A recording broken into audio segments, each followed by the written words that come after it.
Sejarah awal munculnya azan. Assalamualaikum warahmatullahi wabarakatuh.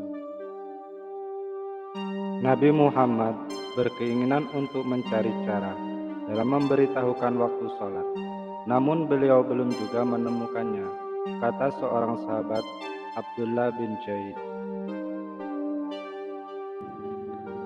Pada masa-masa awal di Madinah, umat Islam berkumpul di masjid untuk menunaikan datangnya waktu sholat. Namun ketika waktu sholat telah datang, tidak ada seorang pun yang memberitahukannya. Mereka langsung sholat saja, tanpa ada penanda sebelumnya, seolah seperti tahu sama tahu. Namun, seiring dengan berkembangnya Islam, banyak sahabat yang tinggal jauh dari masjid.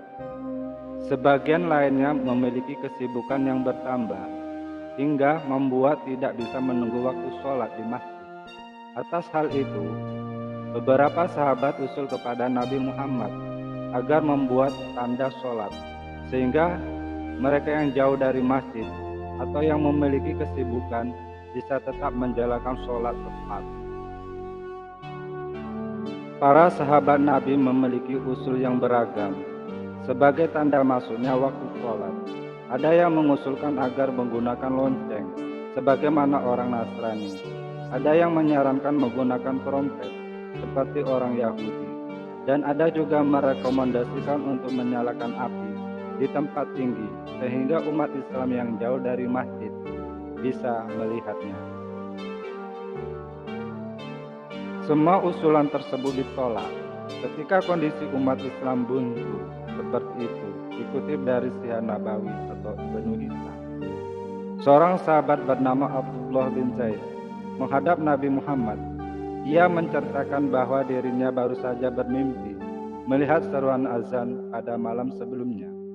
Dalam mimpi tersebut, Abdullah bin Zaid didatangi seorang berjubah hijau yang sedang membawa lonceng. Semula Abdullah bin Zaid berminat membeli lonceng yang dibawa orang berjubah hijau tersebut untuk memanggil orang-orang kepada sholat. Namun, orang tersebut menyarankan kepada Abdullah bin Zaid untuk mengucapkan serangkaian kalimat sebagai penanda waktu sholat datang. Serangkaian kalimat azan yang dimaksud adalah Allahu Akbar, Allahu Akbar, Asyhadu an la ilaha illallah, Asyhadu anna Muhammad Rasulullah, Hayya 'alas shalah, Hayya 'alas shalah, Hayya 'alal falah, Hayya 'alal falah, Allahu Akbar, Allahu Akbar, la ilaha illallah.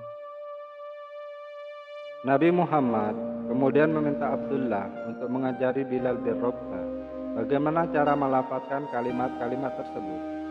Pada saat Bilal bin Rabah mengumandangkan azan, Umar bin Khattab yang tengah berada di dalam rumah mendengar. Dia segera menghadap Nabi Muhammad dan menceritakan bahwa dirinya juga bermimpi tentang hal yang sama dengan Abdullah bin Zaid, yakni azan sebagai tanda masuknya waktu sholat. Dalam satu riwayat, Nabi Muhammad juga disebutkan telah mendapatkan wahyu tentang azan. Oleh karena itu, beliau membenarkan apa yang disampaikan oleh Abdullah bin Zaid tersebut. Sejak saat itu, azan telah resmi sebagai penanda waktu sholat.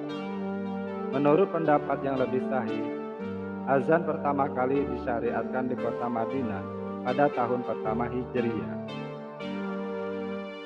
Bilal bin Rabah termasuk muadzin pertama dalam Islam. Setidaknya ada 4 alasan mengapa Bilal dipilih Nabi menjadi muadzin, yaitu suaranya yang lantang dan merdu, menghayati kalimat-kalimat azan, disiplin tinggi, dan berani. Bilal terus mengumandangkan azan. Ketika Nabi Muhammad wafat, dia tidak bersedia lagi menjadi muadzin. Alasannya, air mata pasti akan bercucuran manakala sampai pada kalimat Asyhadu anna Muhammad Rasulullah, sehingga membuatnya tidak kuasa melanjutkan azan. Namun, saat ketika Umar bin Khattab tiba di Yerusalem, Bilal diminta untuk azan sekali lagi. Dia menyanggupi permintaan tersebut. Sekian cerita singkat. dari Islami Media. Jika Anda suka, like dan subscribe. Terima kasih atas segala perhatiannya. Wassalamualaikum warahmatullahi wabarakatuh.